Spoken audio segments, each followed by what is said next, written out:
오늘 본문의 말씀을 가지고 항상 그곳에 계십니다라고 하는 제목으로 말씀을 나누려고 합니다.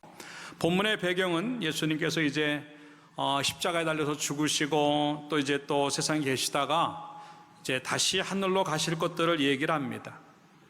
이 말을 들었을 때 제자들은 참 많은 걱정을 합니다. 지금까지 주님이 메시아인 줄 알고 왔는데 그 예수님이 우리를 떠나신다고 한다면 우리는 누구를 의지하고 살 수 있을까? 또 우리는 또 무슨 신분으로 살까라고 하는 생각에 가장 걱정을 하고 절망스러운 그런 상황에 놓여져 있습니다. 그럴 때 주님께서 그들에게 뭐라고 말씀하시냐면 아무것도 걱정하지 마라. 내가 비록 너희들을 떠난다 할지라도 나 대신 또 다른 성령 보혜사를 너희에게 보내줄 것이라고 얘기를 하면서 그 성령이 보혜사가 함께 할 때 너희들은 내가 있는 것과 똑같은 상황으로 똑같은 그런 또 신앙으로 갈 수 있다고 하는 것들을 얘기하는 것이 오늘 본문의 배경이에요. 왜 예수님은 성령이라고 성령을 보내주신다고 말씀할 수 있지만도 왜 보혜사라고 여기에 구체적으로 말씀을 하셨을까? 똑같은 이야기지요. 성령의 또 다른 이름이 보혜사니까. 근데 거기에는 특별한 생각이 있다고 하는 것이죠.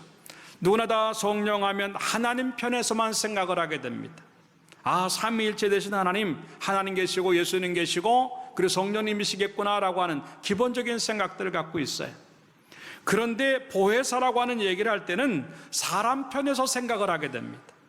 하나님의 역사하심이 우리 인간들과 얼마나 밀접하게, 다시 말해서 오늘 그 보혜사가 함께 하신다고 하는 이야기를 하면서 우리의 모든 상황 속에서 그 일이 슬프든 기쁘든 바쁘든 한가하든 좋든 나쁜 간에 상관하지 아니하고 하나님이 항상 그 일 그곳에 함께 계셔서 우리를 돕고 계시다고 하는 것을 얘기하는 것이 바로 보혜사를 보내주신다고 하는 의미로 우리에게 지금 말씀하고 있다고 하는 겁니다. 특별히 16절에 가서 말씀해 보면은요, 그가 또 다른 보혜사를 너에게 주사 영원토록 너희와 함께 있게 하시리니, 또 17절 마지막 부분에 보니까 그는 너희와 함께 거하실 것이요 라고 기록을 하고 있고, 그리고 18절에 가서 보니까 내가 너희를 고아와 같이 버려두지 아니하고 너희에게로 오리라 라고 말씀을 하고 있습니다. 계속 이 보혜사를 보내신다고 하는 말의 중심에는 뭐가 있냐면 함께 하신다, 함께 하신다, 함께 하신다고 하는 것이죠. 성령 강림 주일을 지나면서 우리에게 보여주는 그러한 믿음 속에서 다시 한번 우리 속에 그 함께 하시는 성령이 실감나기를 주님의 이름으로 축원합니다. 너무나 어려우니까, 너무나 힘드니까, 너무나 속상하고 내 마음대로 안 되는 것들이 너무나 많으니까 이 성령께서 함께 하신다고 하는 것이 그렇게 실감이 나지 않아요.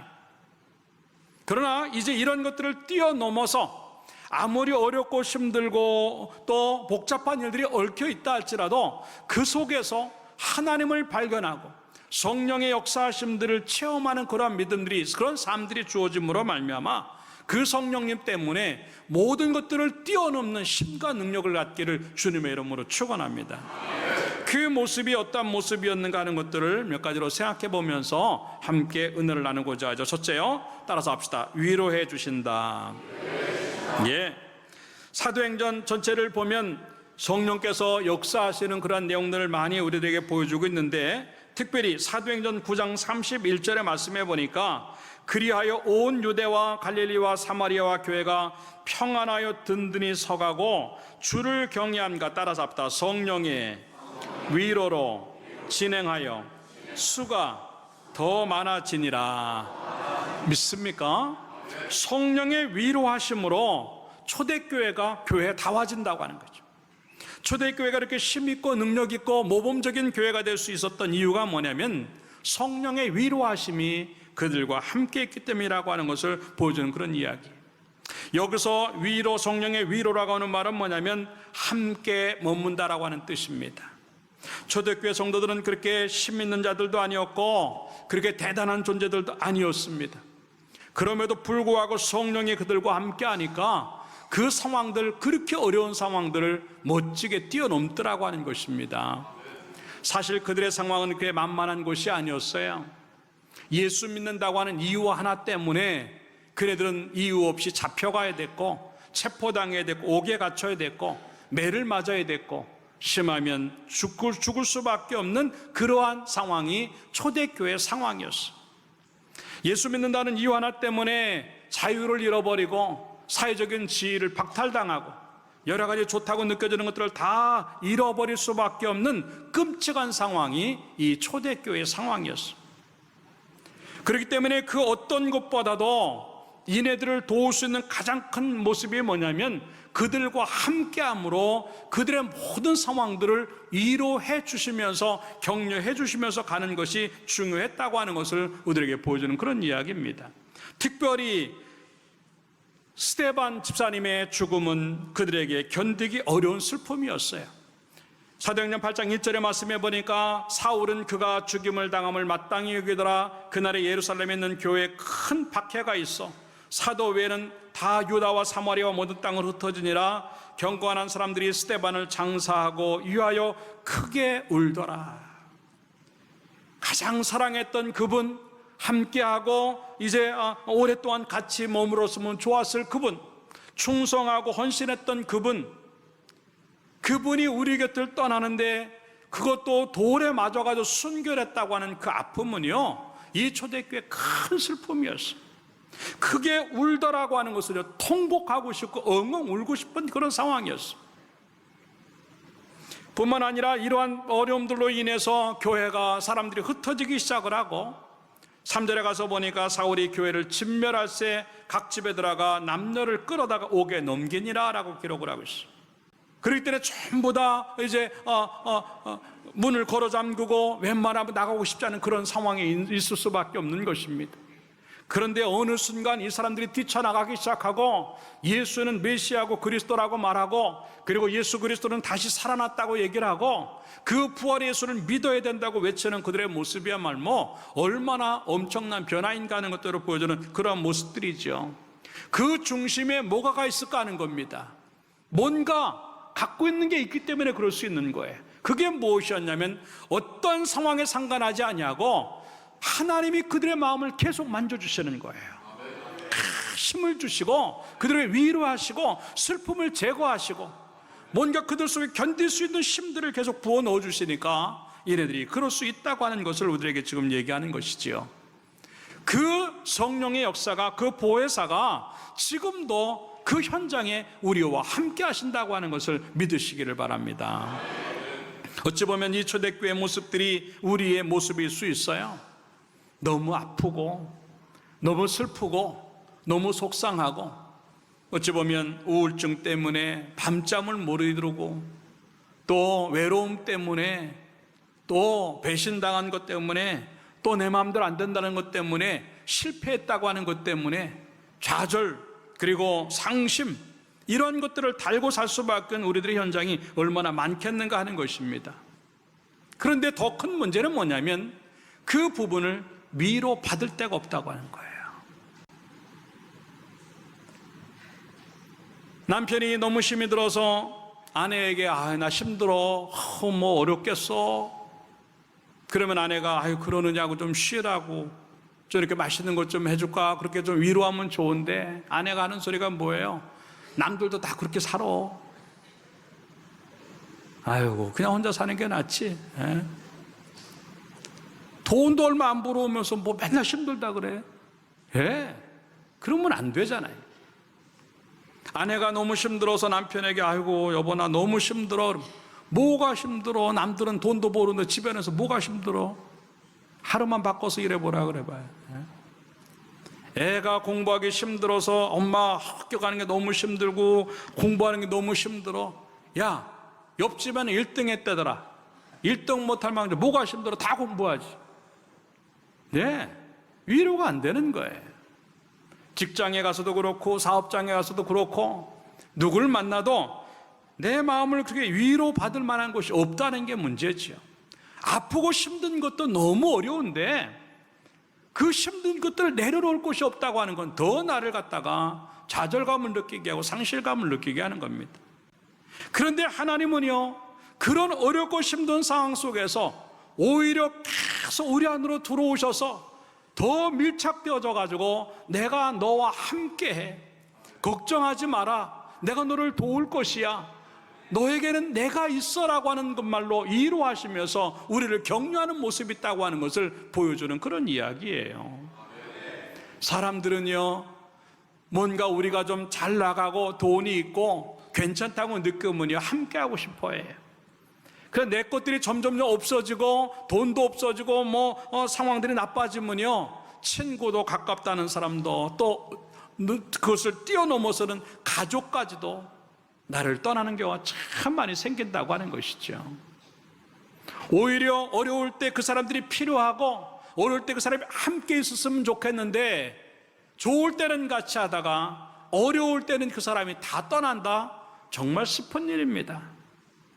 그런데 주님은 어려우면 어려울수록 누구들이 다 떠나간다 할지라도 계속 우리 속으로 들어오셔서 내가 너에게 함께 한다고 말을 하고 있습니다. 그러면 성경은 우리에게 뭐라고 말하냐면 18절에 따라합시다. 내가 너희를 고아와 같이 버려두지 아니하고 너희에게 오리라. 믿습니까?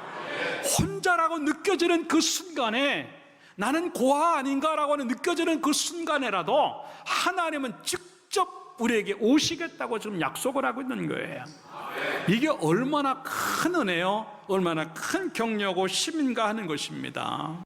내가 한세실병에 걸리고 암에 걸리고 더 큰 어려움에 겪는다 할지라도 하나님 나를 부둥켜 안고 나를 돕고 계시다고 하는 거예요. 그 얘기가 어디에 나옵니까? 이사야 53장 3절의 이야기예요.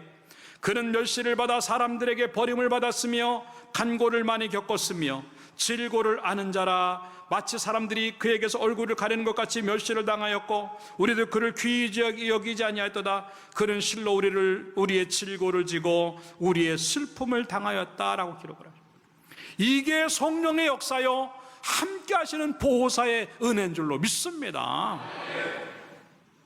다 떠날 수밖에 없는 상황에 간다 할지라도, 전염이 될까봐 쩔쩔맨다 할지라도 하나님은 그거 상관하지 않냐고, 그럴수록 나를 끌어안고 나의 질고를 지고 나의 슬픔을 대신 짓고 내가 울 때 같이 우시면서 나하고 함께 하시고 내 곁에 계시다고 하는 것, 그것 때문에 그곳에 계시는 그 하나님이 나의 하나님이라고 하는 것을 생각할 때 이것이 얼마나 감사한 일이겠는가 하는 것인데, 사랑하는 여러분들, 성령 강림 주일을 지나고 나서 우리에게 주어지는 그런 성령의 역사가 우리의 삶의 현장에, 특히 아픔의 현장에서 실감남으로 하면 그 하나님 때문에 다시 한번 살맛이 나고 힘을 내는 여러분 되기를 주님의 이름으로 축원합니다.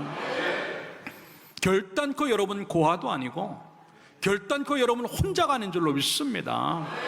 엘리야가 그랬어요. 사역에 너무 지쳤습니다. 그리고 멋지게 갈멜산 싸움에서 승리를 거둡니다. 그런데 이 아합과 이세벨이 죽이겠다고 말을 합니다. 강신장이라 할지라도 자기를 죽이려고 몰려오는 그 모습 속에서요, 가슴이 철렁하면서 우울증을 경험합니다. 밥맛도 없고 먹지도 못하고 물 한 모금 넘기기도 힘든 그런 상황에 놓입니다. 끔찍한 상황에 놓였는데 하나님이 이 엘리야를 만져주십니다. 그때 엘리야가 무슨 고백을 하냐면 우울증의 가장 큰 그 내용 중에 하나가 혼자라고 하는 거예요. 나를 돕는 자가 아무도 없다고 하는 거예요. 나는 살 가치가 없다고 하는 거예요. 그러면서 이 하나님 앞에 뭐라면 나는 혼자 남았습니다. 나 홀로 남았습니다라고 얘기를 합니다.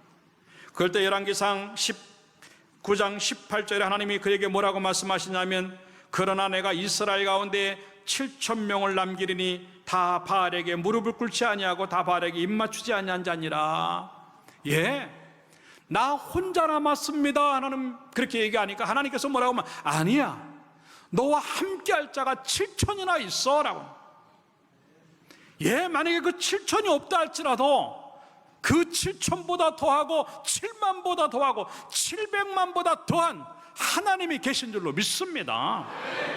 그 하나님 계시다고 하는 이유 하나만으로도 우리에게는 힘이 날 수밖에 없고 살맛이 날 수밖에 없다고 하는 것인데, 이 엘리야는 그때서 다시 힘을 얻고 멋지게 그 사역을 완주했다고 하는 것을 우리는 성경에 살펴볼 수가 있습니다. 히브리서 13장 5절에 그래서 뭐라고 말을 하고 있냐면, 그가 친히 말씀하시기를 따라 내가 결코 너희를 버리지 아니하고 너희를 떠나지 아니하리라. 믿습니까? 이러한 모습들이 우리에게 주어져서 나에게는 하나님이 계셔 라고 하는 그 한마디만 가지고도 계속 신민하고 계속 뭔가 더 나은 상황으로 갈 수 있는 여러분의 모습들이 만들어지기를 주님의 이름으로 축원합니다. 무거운 짐이 있고 슬픔이 있고 어렵고 힘들어도 마태복음 11장 28절에는 뭐라고 말을 하고 왔냐면 수고하고 무거운 짐진 자들아 다 내게로 오라 내가 너희를 쉬게 하리라 말씀하십니다. 할렐루야. 이게 내가 믿는 우리가 믿는 하나님의 모습이에요. 근데 우리는 언제 하나님은 한 번도 떠나지 아니하는데 내가 하나님을 떠나면서 힘들다 그러고 하나님은 항상 그곳에 계신데 나는 항상 그곳을 떠나면서 슬프고 어렵다고 말하는 그 모습은 아닐까 하는 겁니다. 나에게 가장 가까이 계신 하나님 앞에 내 모든 짐들을 내려놓고 하나님 여기 있습니다라고 내려놓을 만한 그런 믿음들이 우리 가운데 얼마나 있었겠는가 하는 거죠. 외치세요. 하나님 나 힘들어요. 하나님 나 속상해요. 나 죽을 것 같아요. 계속 하나님 앞에 그 얘기할 때 하나님이 알아. 내가 이미 너의 짐을 지고 있어. 걱정하지 마. 그 은혜가 우리에게 경험되어 준 대로 믿고 계속 하나님의 의로가 우리 가운데 머물기를 주님의 이름으로 축원합니다. 반드시 그것이 우리의 삶의 가장 큰 위로가 될 줄로 믿습니다. 두 번째 따라합시다. 능력을 주신다. 예, 아까도 얘기했지만 사도행전에 나오는 여러 가지 이야기들 중에 성령의 이야기들을 보면 그것들 우리에게 실감나게 하시는데 사도행전 1장 8절의 말씀에 보면 오직 성령이 너희에게 임하시면 너희가 권능을 받고라고 하는 겁니다. 예, 그 권능 때문에 증인이 되리라고 말씀을 하고 있어요. 증인 된다고 하는 것들이 이렇게 쉬운 일이 아니었습니다. 예수의 이름을 부를 때마다 그들은 체포되고 죽고 삶을 박탈당하는 그런 어려움들이 있습니다. 그럼에도 불구하고 그것들을 뛰어넘어서 예루살렘 가장 위험한 곳에서부터 시작을 해서 더 위험할 수 있는 세계 땅끝까지 이르러 복음을 증거한다? 사람의 힘으로 안 되는 겁니다. 그 때문에 하나님은 그들에게 성령을 보혜사로 주심으로 말미암아 권능을 받게 하셔서 사명도 감당하고 삶도 이기게 만들었다고 하는 것을 우리에게 보여주는 것인데 그것 때문에 초대교회와 모든 제자들이 별거 아니었던 그들의 존재가 세상을 뒤집는 삶들로 만들어졌고 가장 위대한 인생으로 마쳤다고 하는 것들을 보는데 우리에게도 그런 은혜가 경험되어지기를 주님의 이름으로 축원합니다. 성경이 그들이 그렇게 힘있게 나가는 모습을 볼 때 뭐라고 얘기를 하고 있냐면 모든 사람들의 사고방식 속에는요 저들을 갖다가 평범한 사람으로 알았어요. 이 말은 뭐냐면 별 볼 일 없는 사람들이었다고 하는 겁니다. 직업도 그렇고 가진 것도 그렇고 지위도 별로 없고 빽도 없는 사람들, 어찌 보면 변두리 사람들이었고 갈릴리 사람들이었고 소외당한 사람들이었습니다. 그런데 어느 순간부터 그들은 뛰쳐나오기 시작하더니 동네를 뒤집고 도시를 뒤집고 나라를 뒤집는 사람으로 만들어지는 것을 볼 때 무엇 때문이었을까? 예, 그들이 갖고 있는 어떤 힘 가지고 간 것이 아니라 그들 속에 들어가 있는 하나님의 힘들이 그들을 움직이니까 그런 능력자가 되었고 최고의 사명자로 만들어졌다고 하는 것을 보여주는 것이 그 이야기입니다. 사랑하는 여러분들이요, 우리는 무엇 때문에 주저하고 힘 잃어버리고 삽니까? 너무 힘들다고 하는 이유 때문이죠. 내가 할 수 있는 게 너무 없다고 하는 이유 때문이에요. 예, 맞아요. 그러나 걱정하지 마십시오. 내가 할 수 있는 것이 100이어야 되는데 내가 할 수 있는 부분, 그 능력은 10밖에 안 된다라고 하면 걱정하지 마십시오. 하나님 의지하고 그 역사하시는 하나님이 우리 가운데 있다고 한다면 나머지 모자라는 90을 하나님이 만들어내실 줄로 믿습니다. 내가 가진 것들이 20밖에 없다면 걱정하지 마십시오. 하나님이 그 80을 책임져 주셔서 100을 만들어낼 줄로 믿습니다. 이것이 능력이라고 하는 것이에요. 근데 우리는 너무나 많이 내 것만 가지고 쩔쩔매는 거예요. 내가 돈 없으면 하나님도 돈이 없는 거고, 내가 아프면 하나님도 아픈 것이고, 내가 속상하면 하나님도 속상한 거예요. 아닙니다. 하나님 우리와 다르세요. 내가 어려워도 하나님은 항상 그분이에요. 내가 힘들어도, 내가 병들어도 하나님은 항상 전능하신 아버지요, 전능하신 하나님인 줄로 믿습니다. 그 전능하심에 내 것들을 언제 한번 내어놨나 하는 것이죠. 너무나 많이 그런 것들이 없으니까 우리는 아직도 쉼 없이 살아갈 때가 너무 많다고 하는 것입니다. 로마서 8장 26절에 그래서 뭐라고 말을 하고 있냐면, 이와 같이 성령도 우리의 연약함을 도우시나니라고 말을 하십니다. 이 말이에요. 우리가 얼마만큼 연약한가 그 걱정하지 마세요. 그 연약함 속에 하나님이 나를 도우시는 부분이 얼마나 있는가에 따라서 내 연약함이 될 수도 있고 내 연약함이 능력도 될 수 있다고 하는 것인데, 하나님의 도우심으로 인해서 연약함마저도 능력이 되기를 주님의 이름으로 축원합니다. 여기서 도우신다고 하는 얘기는 언젠가 내가 여러분들에게 말씀드렸지만도 번쩍 들어서 옮긴다라고 하는 뜻입니다. 내가 저곳에 가야 되는데 내 힘이 부족해요. 그럴 때 하나님은요, 번쩍 들어서 나를 그곳에 갖다 놓으신다고 하는 거예요.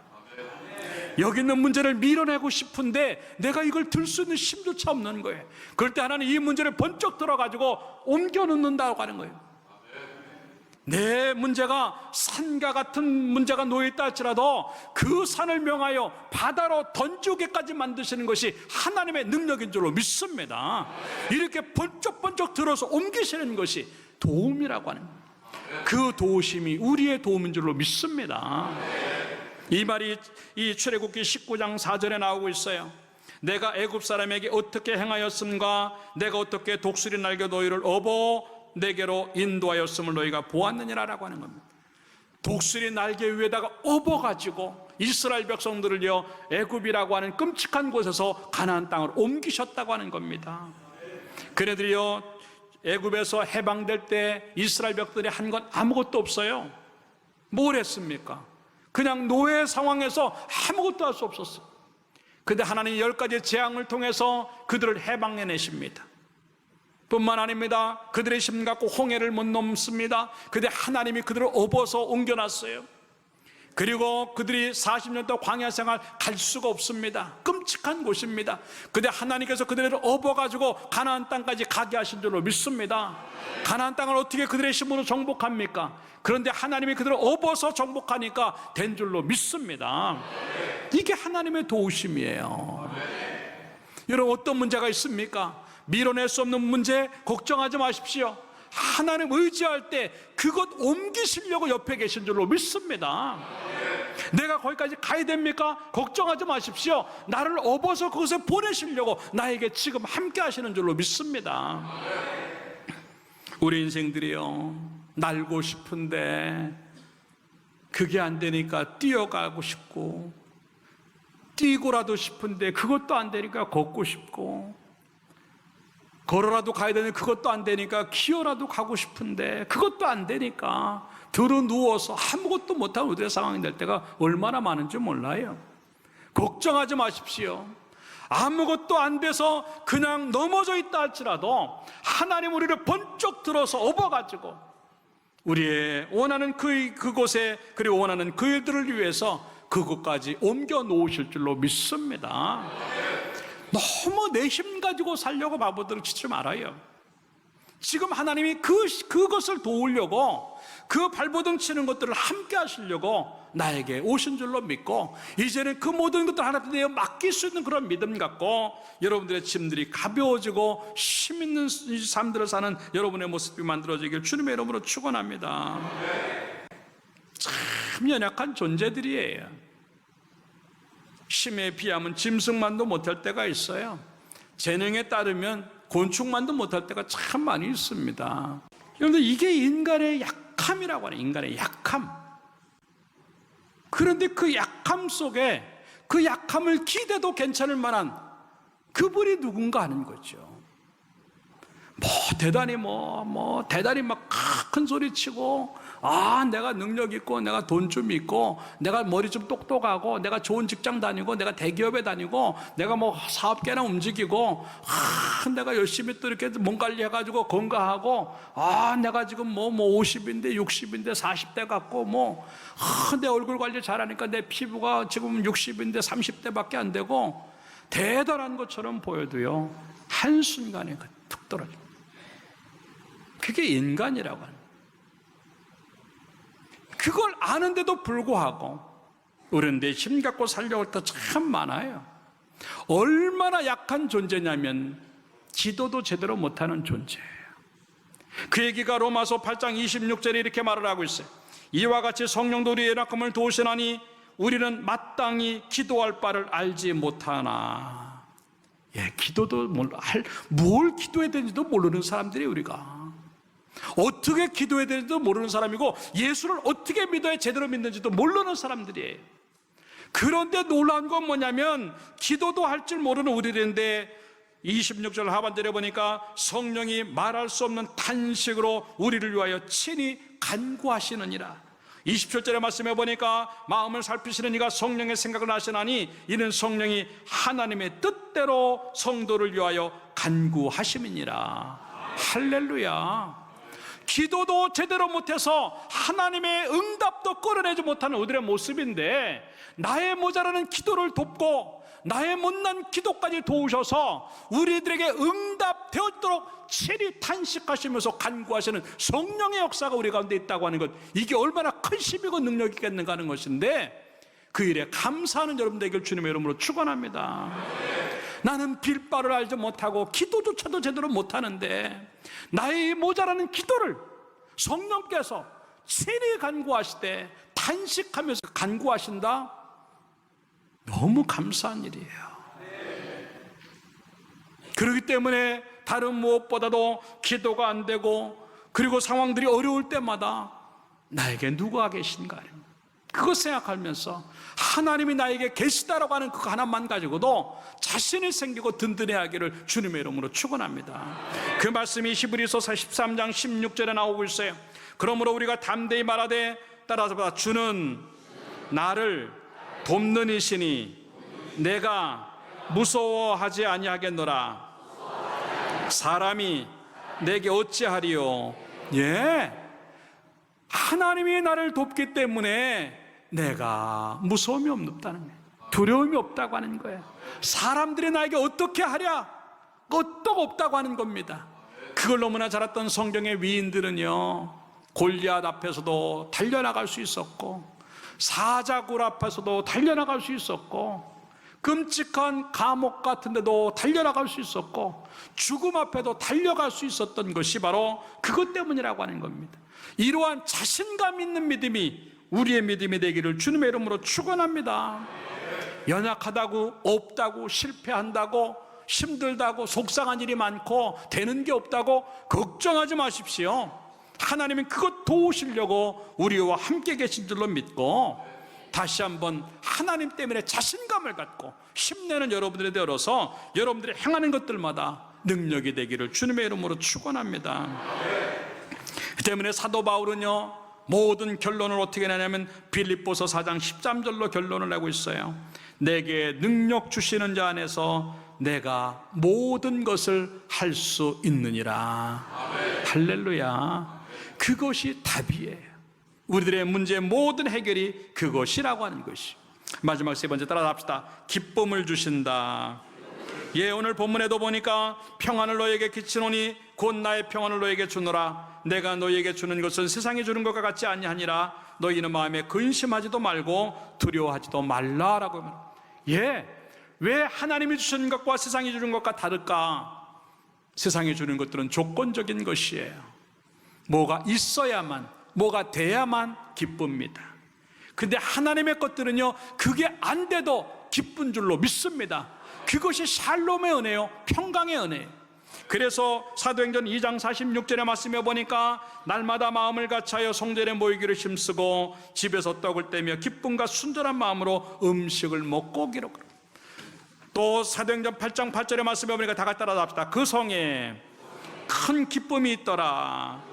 예, 스데반이 죽은 슬픔의 그 성에 어떻게 이러한 기쁨이 들어갈 수 있었을까? 예, 하나님의 영이 그들 속에 역사하시니까 세상의 것들, 외부적인 것들에 상관하지 아니하고 그냥 기쁨이 생기는 거예요.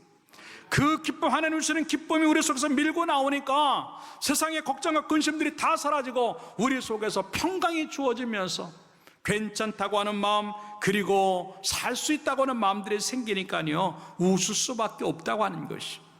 로마서 15장 13절에 그래서 뭐라고 기록을 하고 있냐면, 소망의 하나님이 모든 기쁨과 평강을 믿음 안에서 너희에게 충만하게 하사라고.